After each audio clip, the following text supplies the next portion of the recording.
Okay, so magandang araw sa mga grade 9 learners natin dyan na nag-abang ng ating video lesson para masagutan nila ng tama ang evaluation part ng kanilang module. So eto, so nasa third quarter tayo at pangatlong linggo na at ang topic ninyo ay ang problem solving involving parallelograms, trapezoid, and kites. So yun, so medyo malawak-lawak yung coverage pero magbibigay lang ako ng ilang halimbawa kung paano ito sasagutan. Ano po? Okay, so gaya nito, so we have a problem here. So paano ba natin ito sasagutan? So we have the Polya's famous 4-step process for problem solving. So understand the problem, devise a plan, translating, carry out the plan, we will solve, and look back, we will check and interpret. Ayan. So we will follow that one in answering this certain problem. Okay, so the first problem is we have two consecutive angles of a parallelogram measures x plus 20 degrees and 2 times x minus 40 degrees respectively. What is the value of x? Okay, so in understanding the problem, so kailangan na i-illustrate natin siya since it is a parallelogram. So we need to illustrate a parallelogram. Okay, so let's try natin dito. Okay, so kita pa naman. Okay. So parallelogram. So gawa muna tayo ng parallelogram. So pag parallelogram, pwede ka naman mag rectangle, square, rhombus. Ayan. So we have parallelogram here. So two consecutive angles. So let's say that this angle and then this angle ang kukunin natin. So consecutive, ibig sabihin magkasunod na angle. So measures x plus 20. So let's say etong x plus 20 degrees natin. And eto naman ang ating 2 times x minus 40 degrees. Okay, so ayan, na-illustrate natin. So respectively.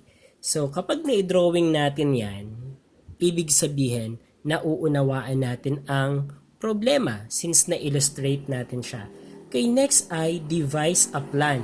So we will now devise a plan. So in devising a plan or translating this one, kailangan natin yung concept regarding parallelogram. So ang involved ay consecutive angle. So anong property ng parallelogram ang nagsasabi with regards to the consecutive angle of it? So kung naaalala ninyo sa property ng parallelogram, consecutive angles are supplementary. So yan ang pagbabatayan natin ng gagawin nating equation dito. So eto na yung number 1 natin, yung number 2 na devise a plan. So, we will have x plus 20 degrees, okay, plus 2 times x minus 40, okay, degrees is equal to 180 degrees. Okay, bakit inequate natin kay 180 degrees? Kasi sa property ni parallelogram, consecutive angles are supplementary. Pag sinabi nating supplementary, the sum of the two angles is equal to 180 degrees. So we now have the that plan applying the theorem, the property of a parallelogram. Next, carry out the plan na tayo. So we will now solve this. Okay, so solve na natin for us to find the value of x. So find the value of x pa lang tayo. So we will find the value of x as we solve this one. Okay, so solve natin to. X plus 20. Okay, eto, isi-simplify natin. So 2 times x, we will have 2x. Then 2 times negative 40, that is negative 80. So nawala na siya sa, eto, minultiply natin yung 2 dito sa binomial na nandito. So we have now 2x minus 80. Ayan. So nawala na yung grouping symbol niya. Then equate it to 180 degrees. Okay, next ay so applying the algebra So x plus 2x, that is equal to 3x, and then 20 minus 80, that is negative 60. Okay, is equal to 180 degrees. And then applying the addition property of equality, so plus 60 plus 60. Okay, eto magiging 0. Here we have 3x. So plus 0 is equal to, this is 240. So we have 3x is equal to 240. Okay, next to that, okay, divide by 3. So for us to isolate the x, so kailangan natin i-divide by 3 para mawala etong 3 na to. So cancel yan. So we will have x is equal to 240 divided by 3. So that is, so 24 divided by 3 is 8. So we have 80. So 80. So the value of x is 80. Ayan, nakuha natin. So ilalagay na natin siya dito. So x is equal to 80. So the value of x, wala pa siyang degree. Wala pa siyang degree measure. Okay, so next question ay, so what is the measure of the smaller angle? So what is the measure of the smaller angle? Okay, so balik tayo dito.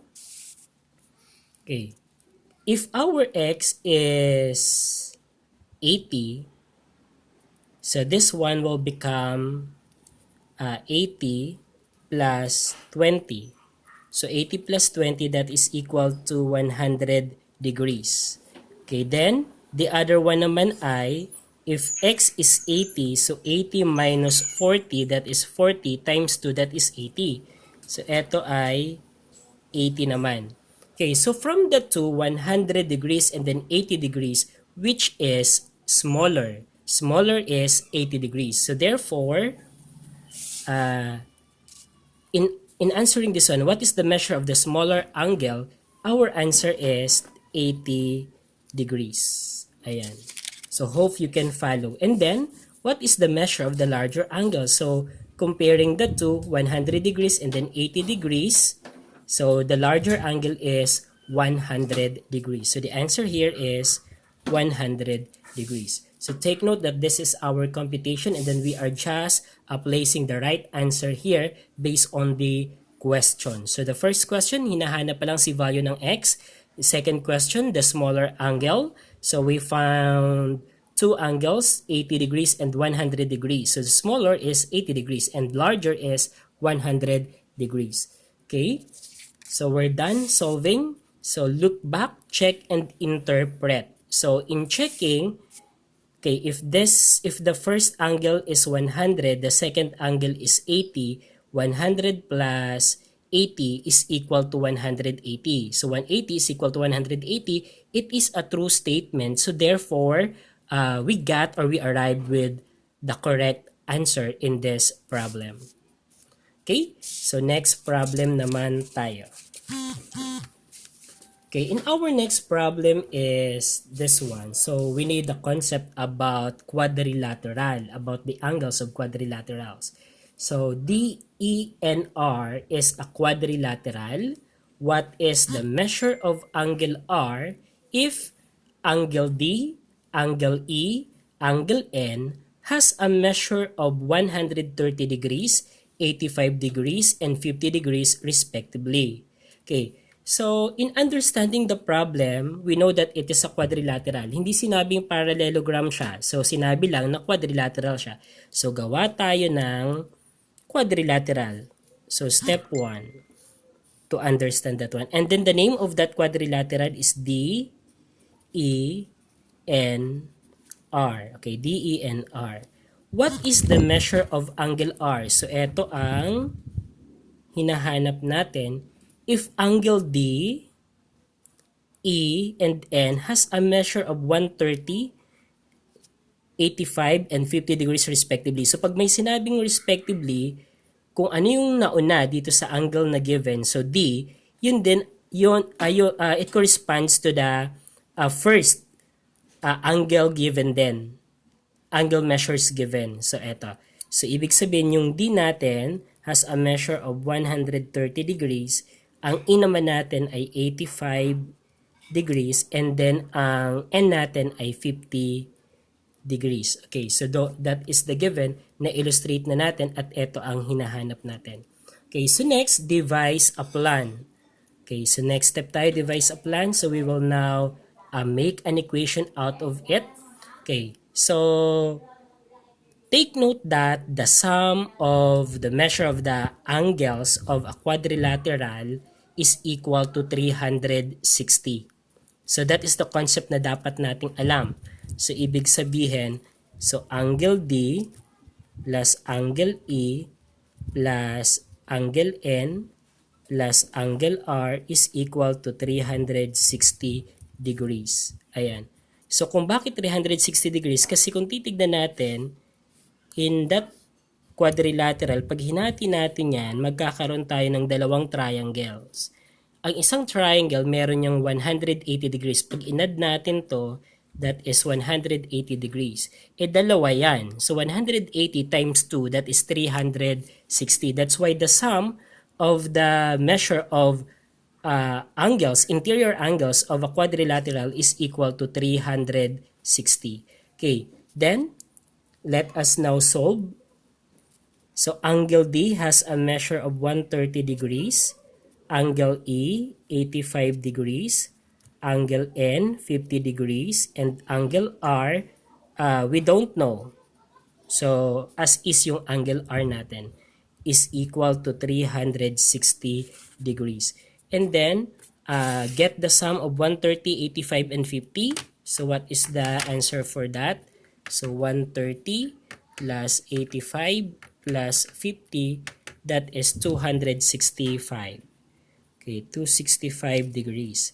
So plus angle R is equal to 360. Okay, next, addition property of equality. So we will add negative 265 here, and then we will add here negative 265 degrees. Okay, so eto maka-cancel out. We have equal to 0. Matitira dito si angle R natin. And then dito naman, 360 plus negative 265. Unlike sign, subtract. So 360 minus 265, the answer is 95. And then, mas mataas ang absolute value ni 360. Positive siya, kaya positive 95 tayo. Okay, so dyan nakikita na natin na ang angle R natin has a measure of 95, and then that is in degree kasi that is the unit measure ng ating degree. Okay?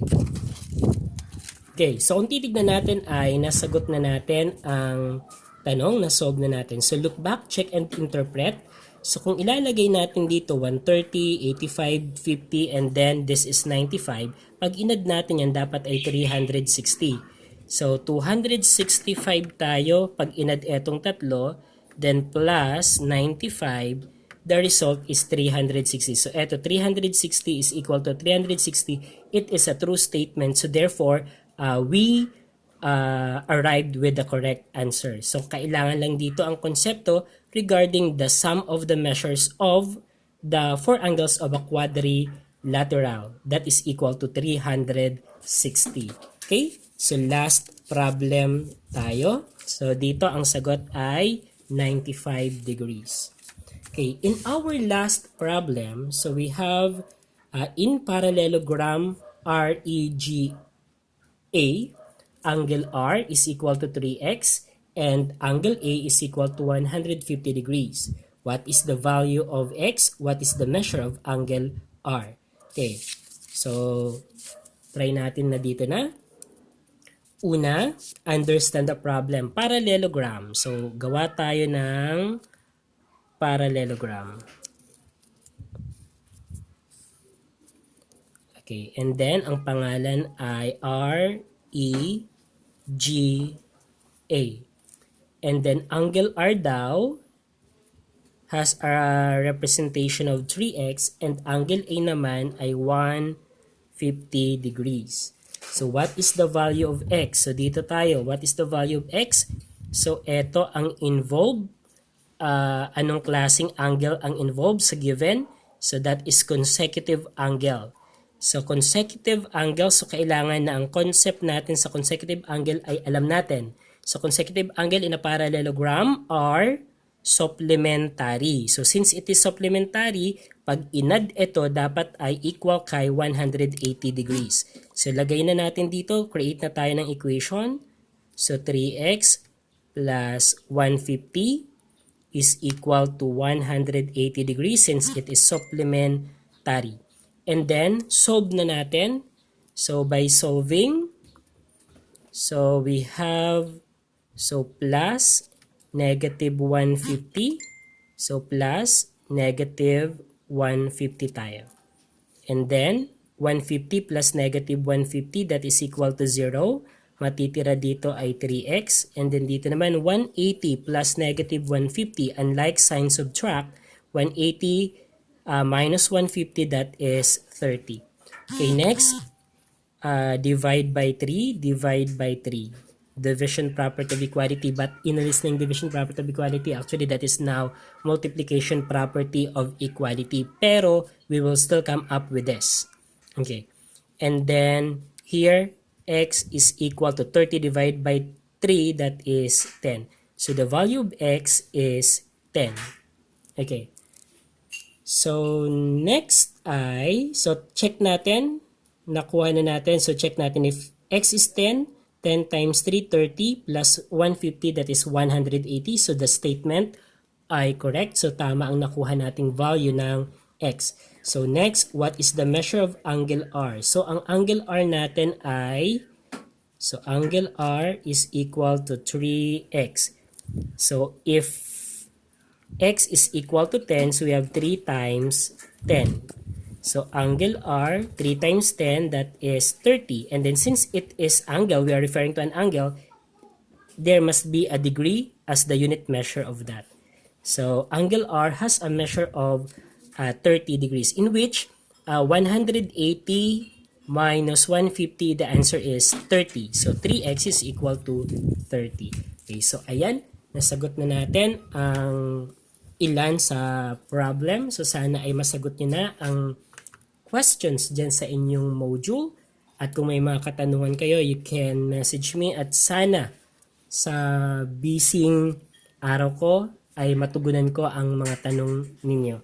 Okay, paalam. At huwag kakalimutan na mag-subscribe.